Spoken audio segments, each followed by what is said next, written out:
You can't have a pregnant woman at the age of 16 who is carrying twins and don't know what to do. And these girls, there are many of them, they go through the childbearing and die in the process. And we need to bring more light to their way of thinking. And you will have a just 19-year-old who is married to an 80-year-old man who already have 4 wives, and she is just there. She only do what they ask her to do, and she doesn't know how to go about life. And we have so many of them in millions, in millions. Why are we keeping quiet? Don't politicize this matter. It's not about West or North or South. Just insert yourself into the situation and ask yourself the question: if it was my daughter going through the same thing, what is going to be my reaction? So for me, growing up among 27 siblings and having a father who just, just because of that religion background and the culture, doesn't believe in Western education for the girls in particular. So, and how you pursue it, for me, I took the risk. Of course, it almost took my life. I almost died from it. But you have to just kind of find ways and look for things that will help you to get to the goals that you have set for yourself. To get married to a man with 3, 4 wives, that's not your destiny. Your destiny is literally in your hands, and you can change it. You can change the trajectory of your life. Like here in the Houston, in Texas, for example, even when you file for green cards, it takes many years now for you to get it and all that. But don't feel discouraged, because a lot of people come here. You don't have to marry somebody just to get green card if that's your reason for doing that, because now they are even making it more difficult. But you can get your papers regularized by your skills.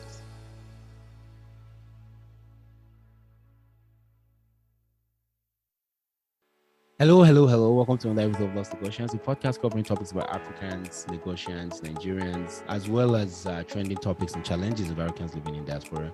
I'm your host, Brother Mike. Today with me, I have a friend of mine, someone who I actually have been following for some time. She's here with us today, and it's just really, really awesome to get her on. She's quite a busy person, so it's been a little bit challenging to schedule her, but I'm glad to have Rabi here with us. Hi, Rabi. Please, can you go ahead and introduce yourself? Yes. Hi. Hello, everyone. My name is Rabi, and I'm in the Sugarland, Houston area in the Texas. How's the weather over there?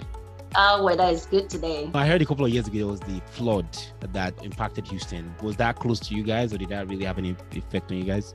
Yes, it did. It has an effect on almost everywhere around Houston, but thank God we came out of it. Yeah, so I had a friend who came to New Jersey one time. He actually came during Hurricane Sandy, and his experience was actually pretty bad because he was like, there's no power. There were long queues. I imagine that during the flood you guys had in Houston, you had something similar. What would you tell people that think Nigeria is like Houston during that flood, for example? Oh, absolutely. What I tell people is these natural disasters, they are actually things that happen once in a while. They don't happen, especially in the area where I live, in the Houston area, Texas, they don't happen often. So if you are coming from a foreign country and you find yourself in such situation, the first thing I would say is look for a shelter, be safe, safety first, right? And don't just conclude that this Nigeria is better than here and things like that. So just try and stay calm, be safe, and not conclude yet, because these disasters do not happen all the time. So can you please tell us about your experience coming to the US, how long and how you came here? How did that all work out?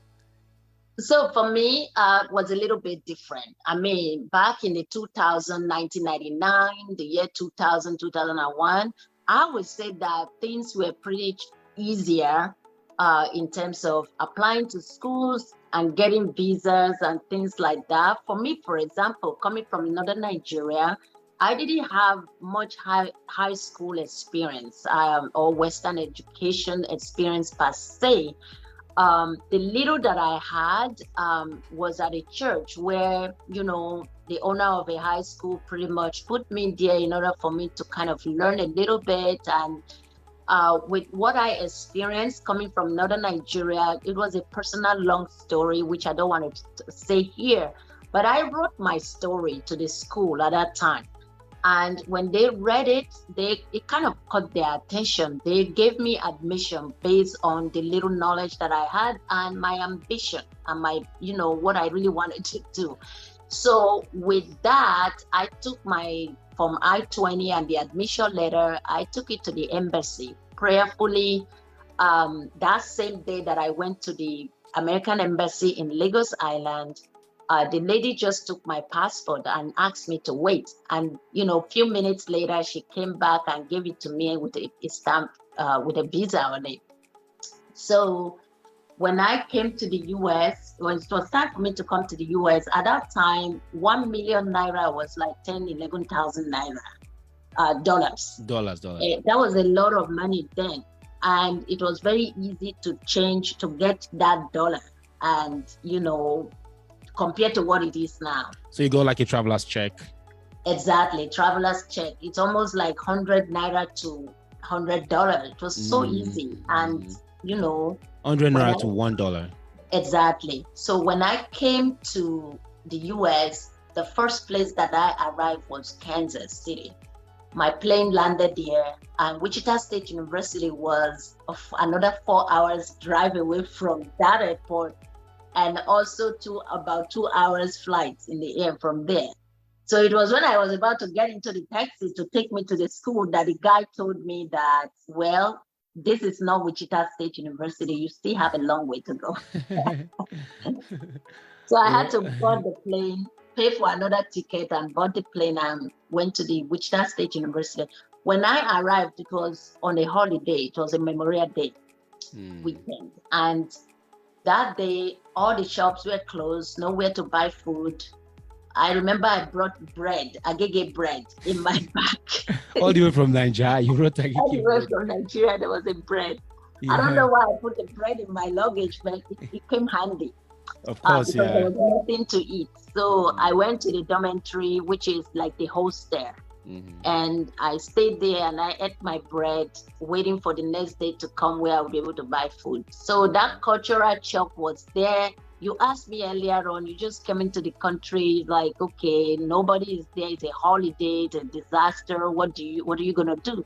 So I just had to be patient and calm down as long as I have a place to sleep that day.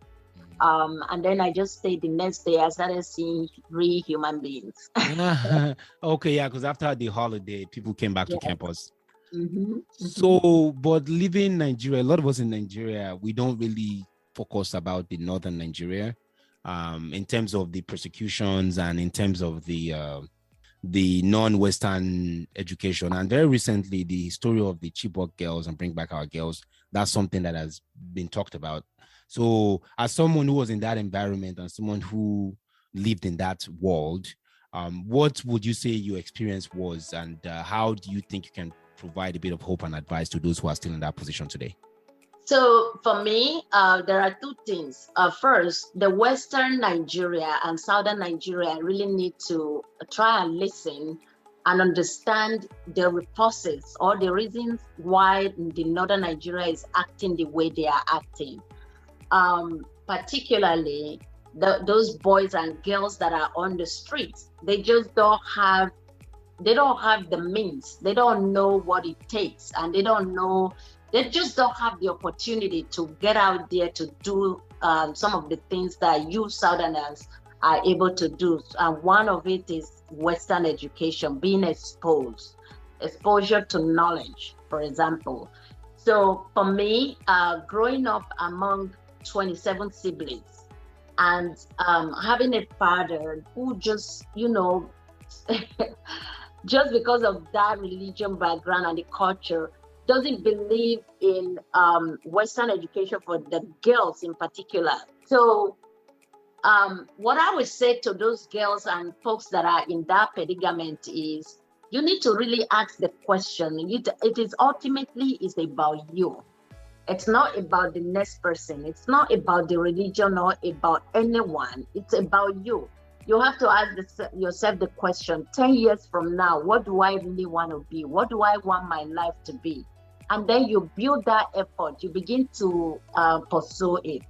And how you pursue it, for me, I took the risk. Of course, it almost took my life. I almost died from it. But you have to just kind of find ways and look for things that will help you to get to the goals that you have set for yourself. For example, you want to be exposed and get some Western education. Who are the people around you? Who are those influential people around you that can listen to you? If you are a girl that is like 15, 16, 17, and they are telling you already that you have to get married, you have to ask yourself, 10 years down the road, where do I want my life to be? Do I need education? Then you have to take that bold step and say, I'm not getting married now. I have to wait and just get some education before I get married. But just know that something has to give. It probably means that the people in your society will not like you. Your friends are going to, they're going to desert you. You may not have friends again. That's all right. There's got to be some sacrifice. I didn't have friends anymore at that time. All the Muslim girls that we were friends, they were no longer friends. But I know what I wanted to get in life. So I pursued it, and I was ready to just get rid of those friends. So these are some of the things you have to do. Your family members may hate you, they may not like you, and you don't belong anymore. They don't include you in things anymore. But just know that's the sacrifice that you have to make in order for you to get to where you want to get to. But ultimately, it's your happiness later on and your destiny. It's in your hand, and you have to kind of get up and do something about it. But don't be discouraged, because that's not your ultimate destiny to get married to a man with 3-4 wives. That's not your destiny. Your destiny is literally in your hands, and you can change it. You can change the trajectory of your life. Yeah, you remind me of Malala Yousafzai. That's the girl who stood up for education and was shot by the Taliban, and that became an international story.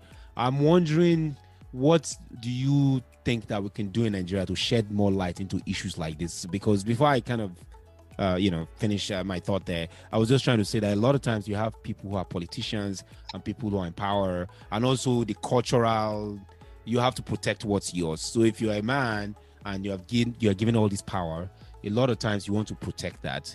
So how do you think that can be addressed in Nigeria? Is that something that we just have to wait for time to change? Right. So we cannot ignore it. There are a lot of girls. As you know, population in Nigeria, over 200 million, according to UN. More than 50% of it are Northern Nigeria. More than 50% of it are Muslims in Nigeria.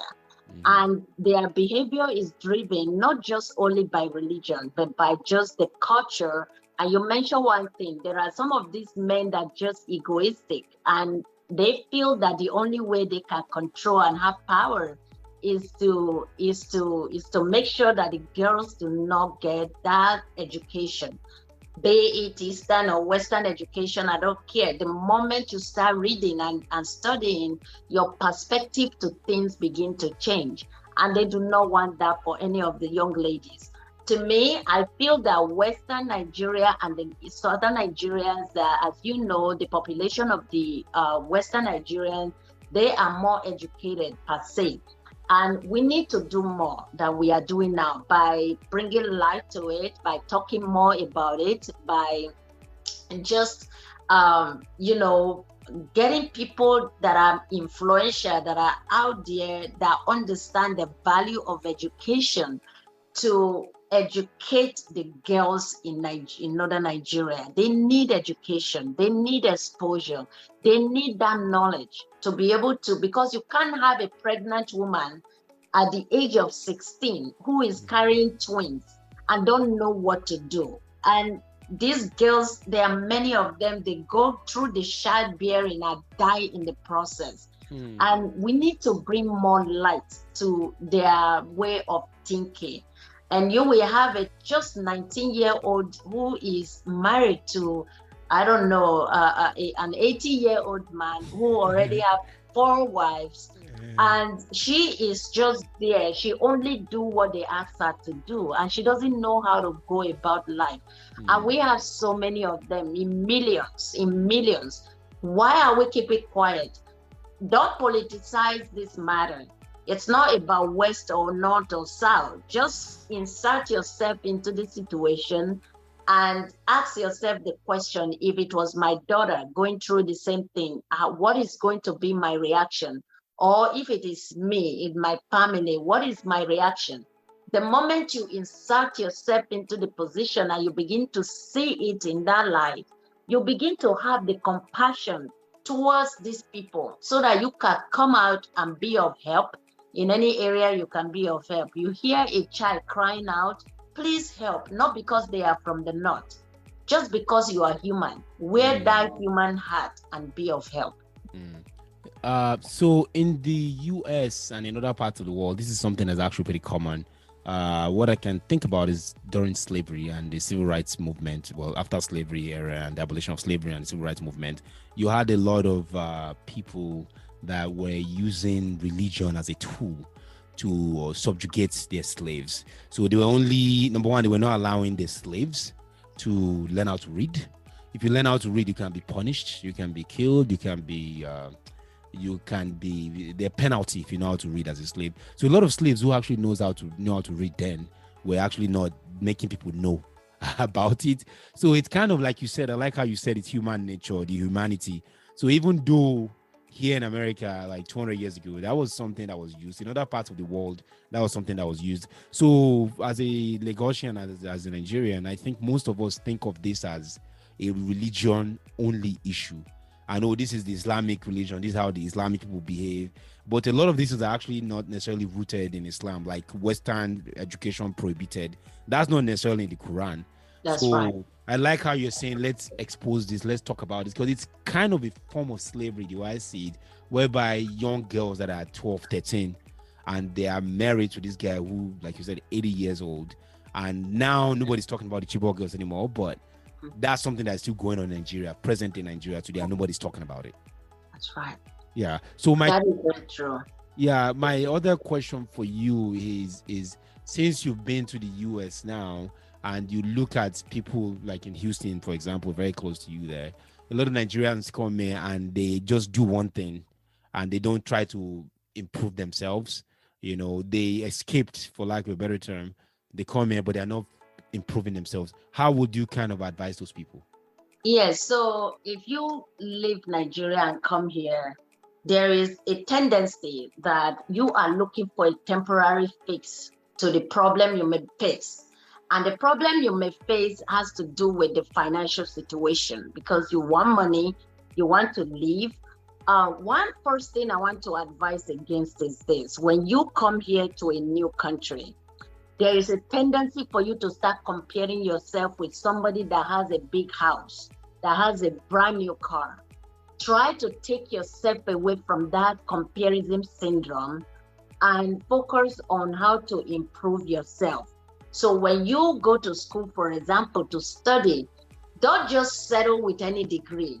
You need to find out what is trendy in the industry, what is happening. And I give you an example. There are people right now that came here to study petroleum engineering. But petroleum engineering in those days used to be good because you go to work for, oil and gas companies and all that. And their driving factor was the money. And nobody was thinking about the future of renewable energy, which is where the world is going now. We are trying to stop the drilling of the oil. And now it's renewable energy. We're talking about people that have other engineering degrees and skill sets that drive towards renewable energy and things like that. So if you are coming here to settle, to stay here, look at the degree, not just because it's your passion. Your passion, for example, may be music, but you can take your music as your secondary passion that you can make money on the side. But the main career factor would be, let's say, if you want to be a nurse or you want to be an engineer, something like that. You need to look for something so that your passion can enhance your major, where you can actually get that degree and then focus on how to improve yourself in that. And when I say that, you don't just like get a degree and then you settle on that degree. Look for certifications to substantiate your skill set, because you having a certification may not just help you in the long run. You also have that one degree. So you have a background. For example, let's say you came here to study electrical engineering in power system. Maybe you can go and get certification as a Python programming. You can program to enhance your degree in that you got, so that when that company is looking for somebody that is a little bit technical, you have a certification to substantiate that skill set. That's what I'm trying to say. As you know, technology evolve, things are changing. Almost every company is going digital. Is there anything that you already acquire skill that you can learn something, so that as the technology is evolving and changing, your career don't become obsolete? So you can kind of learn that new skills. I have some people that come here to be a nurse and they just settle to be a CNA, certified nurse aide, or LVN, licensed, nurse, and then licensed vocational nurse, and then they stay there forever. 20 years later, they are still LVNs. Why don't you say, okay, I have had enough of the experience as an LVN, I can be an RN. You just get some additional education to be an RN. And after a while, you can get a bachelor's degree in nursing. You just continue to improve yourself in that, so that you can stand out amongst your peers. So please, as you plan to come to the US, always start thinking about how you can improve yourself in your career. Don't just settle for less. Yeah. Then you also were telling me about your sister a while ago. Would you like to share that story? Because I think it's fascinating. Oh, absolutely. So I have a sister who I was at the time, I was just about 16 years old and she was 18. Because of this lack of education, and a guy that just came and said he wants to marry her, and she settled for it. And I remember, she got married at the age of 18, and now she has 9 children. And this lady, my dearly beloved sister, she would have loved to go to school. And I offered her that opportunity. I wanted her to really get some education, and I was willing to pay for it. But the husband told me to back off. And he told me, I do not want my wife to get a Western education. And I asked him, is there any other education you want her to get into? And I'll pay for it. It doesn't have to be Western education, quote. And he said, no, do not educate her, because I don't want her to go to school. And that is the situation that so many people have found themselves. Now, why did she have 9 children? She had 9 children because she just kept having girls, and she wanted a boy so bad. And I think it was in her 8 children that she had a boy, which almost killed her. So to me, if somebody with education would say, I will stop at these 4 girls, 3 girls, because I know that I'm not the one that determine whether to have a boy or girl, because ultimately the chromosomes of the X, the X and X is not the determining factor for having children. She will not know until she's educated. So this exposure is lack of exposure for some girls in Northern Nigeria is what is really killing them. So I think we can be of help by talking more about it. Thank goodness we have social media now. Some of them are sneaking out to have Facebook account, Instagram account, just for them to see what is out there. So this lack of education that is killing a lot of the girls in the North, we need to do something about it. Yeah, thank you so much for that. As we wrap up, do you have any final thoughts or final things you'd like to say to our audience? Well, unfortunately, we are here talking about you leaving Nigeria. Yes, I left, and I'm very happy to leave, and I'm not going to stop you from leaving. So as you are planning on coming, just that there are so many challenges you are going to face. I will not sugarcoat it. It takes someone with resilient spirit. It takes someone with determination to survive in different country that you're not going to have your aunt there if you are not lucky. You're not going to have your uncle there. There's so many things here. It's like an isolated island.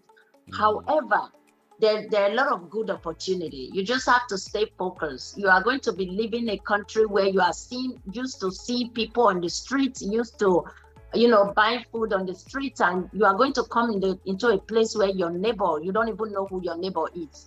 So, but don't let that discourage you. You just have to kind of know what your end goal is.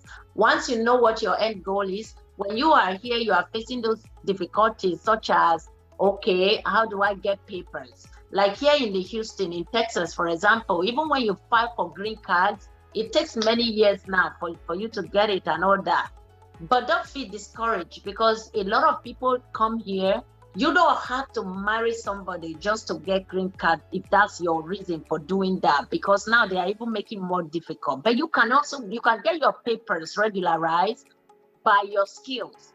You can put in for PhD. You can put in as a master's degree. When you publish a couple of papers, you can actually file for green card by yourself without entangling yourself with this other stuff, which that's not the subject of this conversation today. Right. I just want you to know that there are so many unknowns, but just keep to your goal, be determined and be resilient. You're not going to die. Ultimately, you will live to tell a good story like me. Wow. Thank you so much for being here. Really, really appreciate it. Thanks for sharing your story. Thanks for having me. Yeah, you're welcome. So guys, thanks for listening. That's all the time we have for today's show. Please follow us on all the social media platforms. Follow us on YouTube as well. Please subscribe to our YouTube channel if you haven't done that already. If you are listening to this and you think it's giving you value, please go ahead and hit the like button. Thank you all for being here, and until next time, we'll catch you on the next one. Bye guys.